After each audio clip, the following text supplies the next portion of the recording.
नमस्कार my dear students, मैं सर्वेश कुमार। आज आपका ITI ऑनलाइन फॉर ऑल में आप सभी का स्वागत करता हूं। आपका जो मैथ वर्कशॉप कैलकुलेशन और साइंस में जो आपका मैथ्स पोर्शन आता है उसका आपका एक चैप्टर पूरा हो चुका है और दूसरा चैप्टर आपका चल रहा था रेस्ट एंड मोशन, वो भी आज मैं कंप्लीट कर दूंगा। रेस्ट एंड मोशन, ठीक है, ये आपका चल रहा है माय डियर। अगर आप मेरे चैनल पे नए हैं तो आप चैनल को सब्सक्राइब करिए और जो बेल आइकन होता है उस बेल आइकन को दबाइए तो आपको नोटिफिकेशन मिलता रहेगा। और आपको अभी तक जो वीडियो हो चुके हैं मैं चैनल पे जाके आपको दिखा देता हूँ, फिर मैं क्लास स्टार्ट करता हूँ। ये आपका ITI ऑनलाइन फॉर ऑल का आपका चैनल है जिसमें आप चैनल पे जाएंगे तो आपके जो वीडियो प्लेलिस्ट बनी हुई है, आप प्लेलिस्ट पे जाएंगे तो आपकी वर्कशॉप कैलकुलेशन एंड साइंस के 5 वीडियो पड़े हुए हैं, ये आप देख सकते हैं सीक्वेंस में पड़े हुए हैं। वर्कशॉप कैलकुलेशन एंड साइंस के 5 वीडियो, इसको जब आप प्ले करेंगे तो आपके सीक्वेंस में वीडियो खुल जाएंगे। कुछ बच्चे लेट जुड़े हैं क्लास में तो इसमें प्ले करेंगे तो आपके सीक्वेंस में लाइन के हिसाब से सीक्वेंस में जो वीडियो अपलोड हैं वो आपके खुल जाएंगे, जिससे आपका कोई वीडियो छूटेगा नहीं और आप अपने आसानी से इसको पढ़ सकते हैं। ठीक है, तो ये आपका नमस्कार माय डियर स्टूडेंट्स है, मैं सर्वेश कुमार। ये वीडियो ओपन हो गया, ये आपके कई वीडियो आज आपके सामने में आप देख सकते हैं। तो लास्ट वीडियो जो मैंने आपको करवाया था ITI के लिए जो आपके इंजीनियरिंग ट्रेड्स हैं, हैं, ये देखिए आपको नीचे दिख रहा है। तो लॉकडाउन की वजह से ये देख लीजिएगा, कॉलेजेस बंद हो चुका है। आज मैं सेकेंड तो इंजीनियरिंग ट्रेड्स में जो आपकी मैथ हम लोग चैनल की ओर और आपकी पढ़ाई चालू करते हैं। वर्कशॉप कैलकुलेशन लाइक बटन होता है माय डियर, जो वीडियो अच्छा लगा तो लाइक दबा दिया उसके बारे में मैं आपको आज मैं आपके सामने चैप्टर लेके आया हूँ एक, जिसको कहते हैं मास वेट डिपेंड करता है एंड सबके में है जितनी भी अपने वीडियो की ओर। आज का जो चैप्टर है वो चालू करते हैं। पिछले क्लास में हम लोगों ने जो पढ़ा था वो जल्दी से रिवीजन कर लेते हैं। हमने बताया था आपको कि रेस्ट मतलब होता है कोई चीज़ अपनी जगह पे रुकी हुई है, रेस्ट आपको बता दिया था। मोशन मतलब जब बॉडी एक जगह से दूसरी जगह मूव करती है फोर्स लगने के बाद, तो मोशन होता है। मतलब डिस्प्लेसमेंट होगा, एक जगह से दूसरी जगह कितनी बॉडी मूव कर गई वो मैं एस से नोट करता था। डिस्प्लेसमेंट जिसको हम क्या कहते थे, विस्थापन कहते थे हिंदी में। ठीक है, तो ये मोशन हो गया, गति हो गई। अब आपकी दो बताई थी हमने क्वांटिटी, अदिश और सदिश राशियां, जिसको हम स्केलर और वेक्टर क्वांटिटी कहते हैं। अदिश मतलब स्केलर जिसमें केवल मैग्नीट्यूड होता है और कोई दिशा नहीं होती है, वो स्केलर होता है। वेक्टर दोनों चीज़ होती है, परिमाण भी होता है जिसको मैग्नीट्यूड कहते हैं और डायरेक्शन भी होती है, तो वेक्टर। आपको एग्जांपल बताया था, ये क्वेश्चन आता है, याद रखिएगा। डिस्प्लेसमेंट बता दिया था, उसके बाद आपको स्पीड बताई थी। स्पीड क्या होता था आपका, टोटल डिस्टेंस अपॉन टाइम, लेकिन इसमें कोई डायरेक्शन नहीं होती थी। Distance travelled upon the time पिछले वीडियो में है, आप देख लीजिएगा, जल्दी से रिवीजन करवा रहा हूँ। और एक चीज़ होती है आपकी वेलोसिटी, दोनों में फ़र्क क्या होता है वो आपको डिफरेंस बता दिया था। वेलोसिटी में क्या होता है, एक निश्चित दिशा में तय की गई दूरी बटे समय। ठीक है, तो निश्चित दिशा में तय की गई दूरी बटे लिया गया समय वेलोसिटी होता है। और स्पीड क्या होता है, डिस्टेंस अपॉन टाइम। अच्छे लोगों को डिफरेंस नहीं पता होता है माय डियर, याद रखिएगा, आपसे इंटरव्यू में भी पूछा जा सकता है। और आपको दोनों डिफरेंस बता दिया था और मैंने आपको यूनिट बता दी थी। ठीक, आज का वीडियो हम स्टार्ट करने जा रहे हैं। तो आज हम आपसे बात करेंगे आपका एंगुलर वेलोसिटी क्या होती है। ध्यान से सुनिएगा my dear, angular velocity important है, इसमें भी काफ़ी लोग कंफ्यूज होते हैं, लोगों को नहीं पता होता है। कोणीय वेग, कोणीय हेडिंग डालिए, कोणीय वेग, जिसको हम क्या कहते हैं, एंगुलर वेलोसिटी। एंगुलर वेलोसिटी क्या होता है, देखिए। एंगुलर वेलोसिटी जब कोई वस्तु जो होती है किसी कोणीय गति का कार्य करती है, जैसे आपका कोई वस्तु जो है वो किसी गोल आकार पे मूव कर रही है, ऐसे कोई वस्तु जो है वो मूव कर रही है, तो ये जो वस्तु जो मूव करती है ऐसे गोल आकार पे, ये मान लो कि 1 सेकेंड में या किसी भी यूनिट टाइम मतलब प्रति इकाई, यूनिट टाइम में 1 सेकेंड में बात करें तो ये पार्टिकल जो है आपका 1 सेकेंड में यहाँ से घूम के यहाँ पहुँच गया, तो ये क्या होगा, जितनी स्पीड से, जितनी वेलोसिटी से मूव किया है तो उसको हम कोणीय वेग कहेंगे। क्यों, क्योंकि एक पर्टिकुलर एक रेडियस पे कंटिन्यूअस मूव करता रहेगा। अब मैंने अगर 1 सेकेंड में कहा है तो ये हुआ। अब अगर मैं बोल रहा हूँ कि 1 मिनट में कितना मूव किया है, कितने, तो ये कई चक्कर लगा लेगा। 1 मिनट में ये पता चला कई चक्कर लगा लेगा। ठीक, तो ओवरलैप हो गया, लेकिन इसकी वेलोसिटी जो होगी वो सेम होगी, तो उसको हम कोणीय वेग। तो कोणीय वेग आपका एंगुलर वेलोसिटी है, इसको हम क्या कहते हैं, वस्तु द्वारा कोणीय गति का कार्य प्रति इकाई समय को कोणीय वेग कहते हैं। ठीक है, वस्तु द्वारा कोणीय गति मतलब कोण मतलब ये एंगुलर, किसी एक पर्टिकुलर एंगल में गोल राउंड में मूव करती है। ये भी कह सकते हैं यदि कोई वस्तु वृत्ताकार मार्ग में चलती है तो उसके वेग को कोणीय वेग कहते हैं। ये इंपॉर्टेंट है, लिख सकते हैं आप। जब कोई वस्तु वृत्ताकार मतलब गोल वृत्ताकार मार्ग पर चलती है तो उसको हम कोणीय वेग कहते हैं। अब कोणीय वेग को आप नापेंगे कैसे? जैसे मैंने कहा कि 1 मिनट में कितना मूव कर रहा है, तो माय डियर कोई मशीन होगी जो गोल घूमेगी, तो 1 मिनट में पता चला उसने कितने चक्कर लगा लिए, 100 लगा लिए। तो हम इसकी यूनिट जो होगी कुछ आरपीएम के टर्म में होगी कि 1 मिनट में कितने रोटेशन कर लेता है। तो इंजीनियरिंग टर्म में जो इसकी कोणीय वेग की जो इकाई होती है, तो कोणीय वेग की यूनिट जो होती है इसको इकाई कहते हैं। कोणीय वेग की जो इकाई होती है वो आरपीएम होती है, आरपीएम शॉर्ट में बोलते हैं, जिसको हम चक्र प्रति मिनट कहते हैं। हिंदी में चक्र प्रति मिनट कहते हैं, चक्र प्रति मिनट हिंदी में। इंग्लिश में आपका आरपीएम कहते हैं, रोटेशन पर मिनट, इंग्लिश में कहते हैं रोटेशन पर मिनट। आरपीएम बोले तो रोटेशन पर मिनट, रोटेशन पर मिनट। तो याद रखना, ये पूछ सकता है क्वेश्चन कि आपकी कोणीय वेग का मात्रक क्या होता है। तो इंजीनियरिंग पर्पस में जब मशीन घूमती है तो इसको हम आरपीएम के टर्म में दर्शाते हैं। रैपिड मतलब 1 मिनट में कितने चक्कर लगा रही है। तो आप जैसे आप फैन लेने जाते हो तो फैन का बोला जाता है इतने आरपीएम का है ये, तो आरपीएम मतलब 1 मिनट में कितने चक्कर लगा सकता है। तो जो आपका हैवी फैन जो होते हैं उनका आरपीएम अधिक होता है। जैसे आप लेथ मशीन होगी या कोई भी मशीन होगी जो गोल चक्कर लगाती है, उसमें जो भी आपका ऑब्जेक्ट लगा, जैसे फैन है आपका, तो फैन में क्या है आपका, ये 3 है, और ये चीज़ जब रोटेट करती है तभी तो आपका फैन चलता है। तो आरपीएम के बेसिस पे ही इसकी यूनिट जो होती है, जब भी गोल घूमने वाली कोई चीज़ होगी तो हमें क्या बोलना पड़ेगा कि एंगुलर वेलोसिटी का टर्म उसमें आएगा। माय डियर आप सब समझ चुके होंगे शायद अब कोणीय वेग क्या होता है। जब कोई वस्तु किसी एक पर्टिकुलर वृत्ताकार मार्ग पे चलती है तो उसके द्वारा एक यूनिट इकाई में जितना मोशन किया जाता है उसको हम क्या कहते हैं, उसका कोणीय वेग कहते हैं। उसका मात्रक भी आप समझ चुके होंगे। अब इम्पॉर्टेंट चीज़ एक और देख लीजिए। अब हम जानते हैं ये सर्कल है, वृत्त जिसको कहते हो, सर्कल है ना ये। अब इसका कोई ना कोई रेडियस होता है, आर होता है। अब इसका जो परिधि होती है जिसको हम पेरीमीटर कहते हैं, तो वृत्त की परिधि, वृत्त की परिधि, परिधि मतलब पेरीमीटर। वृत्त की परिधि क्या हो जाएगी आपकी, परिधि बराबर आपका मतलब perimeter of the circle, perimeter of the circle, perimeter of circle. आपको पता ही है, सबको पता होगा, बहुत आसान है, 2 पाई आर होता है। तो 2 पाई आर क्या हुआ, यहाँ ध्यान से देखिए, जब यहाँ से लेके ये पूरी जो इसकी बाउंड्री है इसको परिधि कहते हैं, जो कि कितनी होती है, 2 पाई आर होती है। ठीक, अब जो कोणीय वेग था, कोणीय वेग था वो एंगल था, यहाँ से चले और वापस यहाँ पे आ गए, कितने डिग्री मूव किए, 360 डिग्री मूव किए। तो एक जब गोल चीज़ पूरी ऐसे आ जाती है तो एंगल कितना होता है, 360 डिग्री। जैसे कि आप जानते हो ये 2 लाइंस हैं एक दूसरे पे परपेंडिकुलर है, तो ये एंगल 90 डिग्री होता है। ये 2 लाइंस हैं, एक ये और एक ये, तो ये जो एंगल है ये 180 डिग्री है। ऐसे ही जब ये आपका पूरा घूम के ऐसे आ जाता है तो ये एंगल 360 डिग्री होता है। तो ये आप समझ चुके होंगे। तो परिधि मतलब जो बाहर मूव कर रहा है वो 2 पाई आर मूव कर रहा है, ठीक है।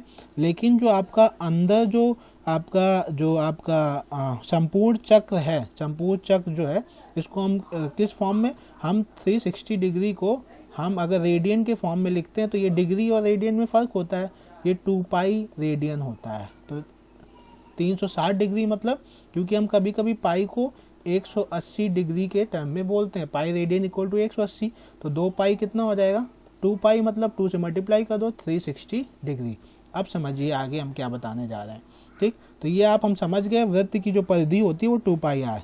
तो मैं ऐसा बोल सकता हूँ, अतः एक संपूर्ण चक्र, अतः एक संपूर्ण चक्र, चक्र मतलब एक पूरा जो वृत्त है जो आपको ऊपर भी दिखाया है, वो पूरा वृत्त एंगल तो 360 डिग्री बताता है, लेकिन रेडियन के टर्म में वो कितना होगा, 2 पाई, 2 पाई रेडियन, रेडियन। समझ पा रहे हैं मेरे प्यारे बच्चों, ये हो गया आपका 2 पाई रेडियन। अब मैंने भी आपको बताया 2 पाई रेडियन जो है वो किसके बराबर होता है, 2 पाई रेडियन जो होता है वो आपके कितने डिग्री के बराबर होता है, 360 डिग्री के। तो एक क्वेश्चन यहाँ से आपका बन जाएगा। अब जब ऐसे समझ सकते हो 2 पाई रेडियन में 360, तो एक में कितना होगा, तो एक में कितना होगा आपका, तो 1 रेडियन बराबर, तो ये जो 2 पाई है वो यहाँ डिवाइड हो जाएगा जाके, 360 डिग्री अपॉन 2 पाई। समझ पा रहे हैं प्यारे बच्चों? तो ये अगर आप इसकी वैल्यू सॉल्व करेंगे तो आपको यहाँ से जो वैल्यू आएगी वो आएगी 57.3 डिग्री। ये याद रखिएगा, ये इम्पॉर्टेंट है मेरे प्यारे बच्चों। 1 रेडियन बराबर 57.3 डिग्री। ये कभी कभी आपके एग्जाम में पूछा जाता है, डायरेक्ट कंपटीशन में भी पूछा जाता है, और आपको कभी कन्वर्ट करना होगा तो आप कन्वर्ट भी कर सकते हो। तो 1 रेडियन बराबर 57.3 डिग्री होता है। ठीक, अब चलते हैं। ये हो गया कोणीय वेग, एंगुलर वेलोसिटी, जो आप सब समझ चुके होंगे। ठीक है, नेक्स्ट हम आपको बताते हैं एक्सेलरेशन। नेक्स्ट बात करेंगे आपसे एक्सेलरेशन, जिसको त्वरण कहते हैं। तो हेडिंग डालिएगा त्वरण, जिसको क्या कहते हैं? एक्सेलरेशन कहते हैं। एक्सेलरेशन। ठीक, बहुत इंपॉर्टेंट चीज़, हमने पिछले क्लास में भी थोड़ा सा बताया था, लेकिन यहाँ पे हम इसको डिटेल में समझेंगे। हम वेग पढ़ चुके हैं। वेग क्या होता था? वेग हम बता चुके हैं आपको, वेग बता चुके हैं, निश्चित दिशा में तय की गई दूरी। निश्चित, राइटिंग इसमें अच्छी बनती नहीं है, ऐसे भी अच्छी नहीं है, समझ पा रहे होंगे शायद आप लोग। निश्चित दिशा में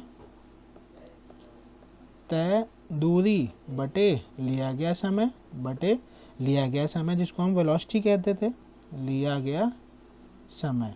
अब निश्चित दिशा आ रही है तो ये कैसा होगा? स्केलर की वेक्टर? सब बताइए सब लोग, स्केलर होगा कि वेक्टर? जिसमें दिशा आ जाती है, मैग्नीट्यूड तो होगा ही, तो आपका क्या होता है? वेक्टर। ठीक, वेक्टर होता है। इसका मतलब जो आपकी स्पीड होती थी वो स्केलर, और जो आपकी वेलोसिटी होती थी वो वेक्टर। अब त्वरण में क्या है इसका महत्व, जो हम बता रहे हैं, इसको क्यों दोबारा रिपीट किया? क्योंकि इसका यूज करेंगे हम। त्वरण क्या होता है? त्वरण होता है आपका किसी वस्तु की वेग परिवर्तन की दर को त्वरण कहते हैं। तो त्वरण क्या हो गया आपका? त्वरण जो होगा वेग परिवर्तन की दर, वेग, स्पीड नहीं, चाल नहीं, वेग परिवर्तन की दर को हम क्या कहते हैं? वेग परिवर्तन की दर मतलब आपका समय बोल सकते हो, रेट जिसको हम बोलते हैं, रेट। तो आपका एक्सेलरेशन क्या हो गया? एक्सेलरेशन को ए से डिनोट करते हैं, rate of change of velocity. इसको क्या बोल सकते हो? Rate of change of velocity. मतलब समय के साथ वेलोसिटी का परिवर्तित होना ही एक्सेलरेशन कहलाता है। और एक्सेलरेशन के ऊपर ये क्यों लगाया है? क्योंकि ये कैसी क्वांटिटी है? ये वेक्टर क्वांटिटी है। तो एक्सेलरेशन, अब यहाँ से समझिए, मात्रक आपको याद करने की जरूरत ही नहीं। आपको पता है कि ये जो वेलोसिटी होती है वो उसके क्या यूनिट बताई थी? वेलोसिटी मतलब लिया गया समय, मीटर अपॉन टाइम पर सेकेंड। नीचे जो आपका dt है वो क्या होगा? वो भी सेकेंड में होगा। तो हम ये जानते हैं मीटर अपॉन सेकेंड बटे सेकेंड। तो आखिरी वाला और बीच वाला, तो मीटर इंटू 1 हो जाएगा, और s इंटू एस क्या हो जाएगा? स्क्वायर हो जाएगा। तो ये आपकी मात्रक हो गई, यूनिट क्या हो गई? एक्सेलरेशन की यूनिट हो गई आपकी, एक्सेलरेशन की यूनिट हो गई मीटर प्रति सेकेंड स्क्वायर। मीटर प्रति सेकेंड स्क्वायर, ये भी पूछा जाता है, याद रखिएगा। त्वरण का मात्रक क्या होता है? मीटर प्रति सेकेंड स्क्वायर। अब देखिए एक चीज़ और हम लोग देखते हैं, ये देखिए एक्सेलरेशन समझ गए, वेग परिवर्तन की दर को हम एक्सेलरेशन कहते हैं। अब हमने मान लिया कि यदि किसी वस्तु की प्रारंभिक वेलोसिटी, प्रारंभिक मतलब इनिशियल वेलोसिटी, स्टार्टिंग वाली वेलोसिटी, इनिशियल वेलोसिटी जो है वो आपकी क्या है? u है। ठीक है, और उसकी फाइनल वेलोसिटी, अंतिम वेग मतलब फाइनल वेलोसिटी जो है उसको हम v से डिनोट करेंगे। v जो है वो उसकी फाइनल वेलोसिटी है, और t जो है वो समय। ठीक, तथा समय t है तो वेग परिवर्तन की दर इस प्रकार लिखी जाएगी। टाइम जो है आपका वो t है, तो वेग परिवर्तन की दर को हम त्वरण कहते हैं। तो एक्सेलरेशन बराबर एक्सेलरेशन वेग परिवर्तन, पहले मान लो इनिशियल आपका क्या था? इनिशियल आपका 10 मीटर प्रति सेकेंड स्क्वायर था, वेलोसिटी है तो मीटर प्रति सेकेंड हो गई, और फाइनल जो है आपकी वो 50 मीटर प्रति सेकेंड। तो वेग परिवर्तन कितना हुआ? 50 अभी है, ज़्यादा में से कम घटाओगे, 50 माइनस 10 40 हो जाएगी। तो वेग परिवर्तन मतलब v माइनस यू की u माइनस वी, फाइनल वाली ज़्यादा होगी, तो v माइनस यू बटे t। तो इसको हम क्या लिख सकते हो? v क्या है आपका अंतिम वेग, v क्या है आपका, v है आपका अंतिम वेग, अंतिम वेग, और आपका जो u है वो आपका प्रारंभिक वेग, ये तो आप लिख लेंगे अंतिम वेग, और इसमें लिख लीजिएगा u जो है वो प्रारंभिक वेग, यहाँ पे मैंने लिखा भी हुआ है, ठीक है। तो ये हो गया आपका एक्सेलरेशन, जिसको क्या कहते हैं, जिसको त्वरण कहते हैं, त्वरण कहते हैं। आप लोगों को माइडिया कोई दिक्कत हो रही हो तो आप मुझे कमेंट करके बताइएगा, नीचे नीचे जाके कमेंट कर सकते हैं, और अगर वीडियो अच्छा लग रहा हो तब भी आप नीचे जाके मुझे कमेंट करके ज़रूर बताइएगा, ताकि हम आपके लिए और वीडियो ला सकें, ठीक। आप लोगों का मोटिवेशन मिलता है हम लोगों को, जब आप वीडियो देखते हैं उसको लाइक करते हैं तो हम लोगों को भी आप लोगों को नॉलेज देने में अच्छा लगता है, ठीक है। नेक्स्ट देखते हैं मंदन, नेक्स्ट हेडिंग डालिएगा मंदन, जिसको हम क्या कहते हैं, जिसको हम कहते हैं रिटार्डेशन, रिटार्डेशन, मंदन रिटार्डेशन। माय डियर एक चीज़ ध्यान रखिएगा, आप लोग हिंदी के साथ साथ आपको इंग्लिश की भी टर्म पढ़नी पड़ेगी, क्योंकि इंग्लिश बहुत एसेंशियल है, बहुत ज़रूरी है आपको आगे लाइफ जीने के लिए, और आपको अच्छी डिग्री हायर एजुकेशन लेने के लिए। केवल हिंदी पे मत निर्भर रहिए, इंग्लिश भी सीखिए थोड़ा थोड़ा, ठीक है, थोड़ा थोड़ा सीखिए। बैकग्राउंड सबका अच्छा नहीं होता, लेकिन आप सीखेंगे तो धीमे धीमे आपकी आने वाली पीढ़ियाँ सुधर जाएंगी। अब मंदक क्या होता है, रिटार्डेशन, रिटार्डेशन उल्टा है किसका, एक्सेलरेशन का। अब किसी वस्तु की वेग परिवर्तन समय के अनुरूप घट रहा हो तो उसे वेग परिवर्तन की दर को मंदक कहते हैं। समय के अनुसार जब कोई चीज़ का जो वेग परिवर्तन है वो घट रहा हो, वेग परिवर्तन समय के साथ घटेगा तो माइनस में आ जाएगा, ठीक, घट रहा हो। जैसे अभी हमने आपको देखा था एक्सेलरेशन क्या था, acceleration equal to v minus u upon t था। तो इसमें हमेशा क्या होगा आपका, जब v ज़्यादा होगी u से तभी तो गाड़ी एक्सेलरेट हो रही होगी।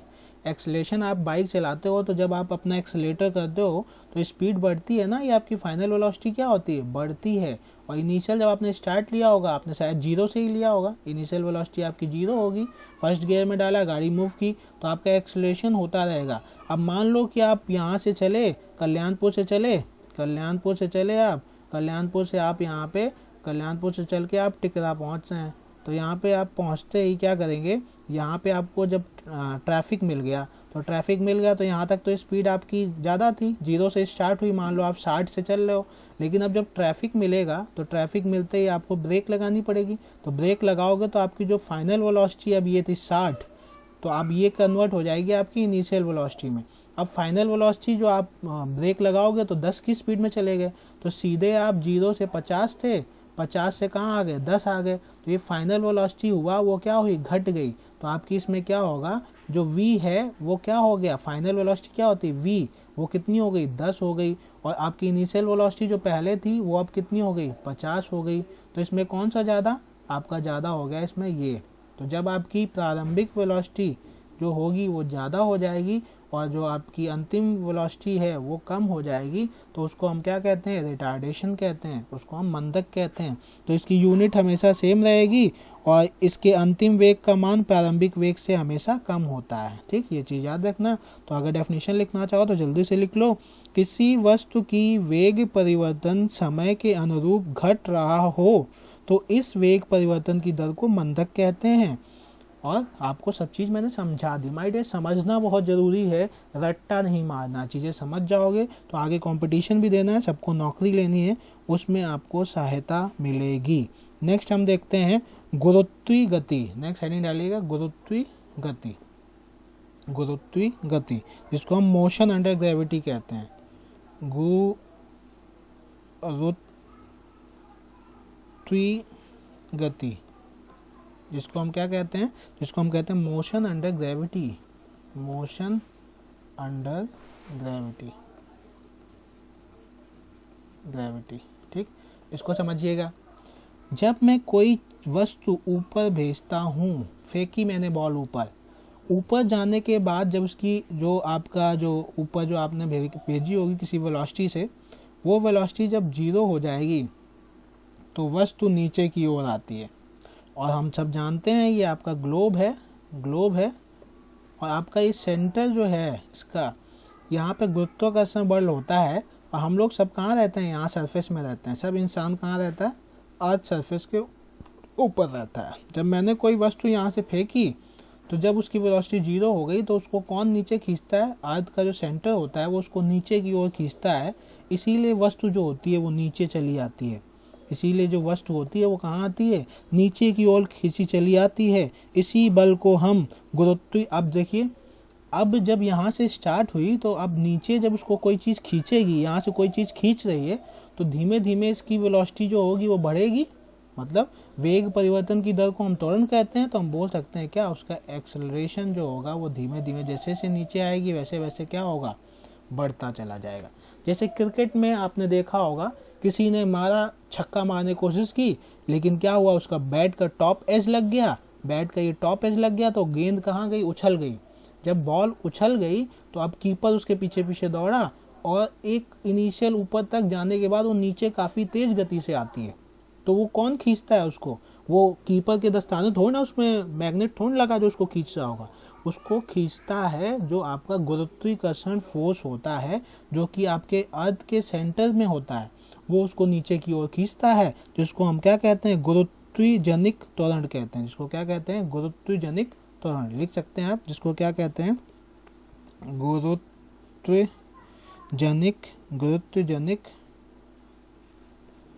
त्वरण। त्वरण क्यों? क्योंकि एक्सेलरेशन ही तो है, और इसको इंग्लिश में कहते हैं, मेरे मुंह से कई बार क्लास में सुना होगा, acceleration due to gravity. Acceleration due to gravity. Acceleration due to gravity. गुरुत्व त्वरण बोलूं या एक्सेलरेशन ड्यू टू ग्रेविटी बोलूं, आप समझ जाइएगा। जिसको हम किससे नोट करते हैं? जिसको हम जी से नोट करते हैं, और जिसकी मात्रा क्या होगी? त्वरण है तो वही सेम होगी जो आपका एक्सेलरेशन की थी, मीटर प्रति सेकेंड स्क्वायर। और इसका मान जो होता है वो आपका कितना होता है? 9.8 मीटर प्रति सेकेंड स्क्वायर। तो जी का मान आप याद रखिएगा, 9.8 मीटर प्रति सेकेंड स्क्वायर। अब कोई बच्चा कहे कि सर डेफिनेशन क्या होगी, तो वो भी आप लिख लीजिए। हम जानते हैं कि प्रत्येक वस्तु को पृथ्वी अपने केंद्र की ओर अपने गुरुत्वाबल, जो उसका ग्रेविटी फोर्स होता है, गुरुत्वाबल के कारण आकर्षित करती है, अपनी ओर खींचती है। अतः कोई वस्तु स्वतंत्रता पूर्वक पृथ्वी की ओर गिरती है। कोई वस्तु बिना किसी रुकावट के कहाँ गिरती है? पृथ्वी की ओर गिरती। किसकी वजह से? गुरुत्वाबल की वजह से पूर्वक पृथ्वी की ओर गिरती है, तो उत्पन्न त्वरण गुरुत्वजनिक त्वरण कहलाता है। ठीक, जो त्वरण उत्पन्न होता है उसको गुरुत्वाकर्षण त्वरण कहते हैं, जिसको एक्सेलरेशन ड्यू टू ग्रेविटी कहते हैं। ठीक है। यदि कोई वस्तु, अब आप कहेंगे कि सर जी आप ये बताइए कि जब हमने कोई वस्तु को ऊपर भेजा, यहाँ से जब बल्ले से जब गेंद लगी तो जो ये ऊपर की ओर गई, तो यहाँ क्या गुरुत्वाबल नहीं है? माइनस जी होता है। यहाँ पे क्या होता है? जब ऊपर की ओर जाती है तो माइनस जी हो जाता है, और जब वही नीचे की ओर आती है तो आपका जी जो होता है वो प्लस हो जाता है। मतलब माइनस क्यों? क्योंकि जो आपका एक्सेलरेशन ड्यू टू ग्रेविटी है वो अर्थ की ग्रेविटी के उल्टा भाग रहा है। अर्थ तो नीचे खींचता है ना, लेकिन उसके उल्टा भाग रहा है, तो जब ऊपर की ओर जाती है तो माइनस जी होता है, मतलब माइनस 9.8 मीटर प्रति सेकेंड स्क्वायर। और जब नीचे की ओर होता है तो प्लस हो जाता है, प्लस मतलब प्लस 9.8 मीटर प्रति second square. I hope my dear ये सब बातें आपको क्लियर होंगी। तो ये आज हमने बात की आपसे एंगुलर वेलोसिटी, एक्सेलरेशन और मंदक त्वरण। ठीक है, आज वीडियो लंबा हो रहा है, मैं सोच रहा था खत्म हो जाएगा, नहीं हो पाएगा, तो एक वीडियो और बनेगा इस चैप्टर का। अगली क्लास में हम इक्वेशन ऑफ मोशन पढ़ेंगे, गति के समीकरण। इक्वेशन ऑफ मोशन कैसे आती है वो भी हम आपको बताएंगे, और बहुत इंपॉर्टेंट है, तो लास्ट वीडियो का आप वेट करिए, और आप चैनल को सब्सक्राइब करिए, बेल आइकन दबाइए, ताकि आपको हमारे चैनल के नोटिफिकेशन मिलते रहें। आपको कंपटीशन के बारे में भी इस चैनल में जानकारी मिलेगी, और काफ़ी चीज़ें आपको यहाँ पे सीखने को मिलेंगी। आपको वीडियो अच्छा लगेगा तो लाइक से सब्सक्राइब जरूर करिएगा, अपने दोस्तों से शेयर करिए, ज़्यादा से ज़्यादा लोगों तक पहुँचाइए, और हमारे चैनल के सब्सक्राइबर बढ़ाइए। Thank you for watching this video.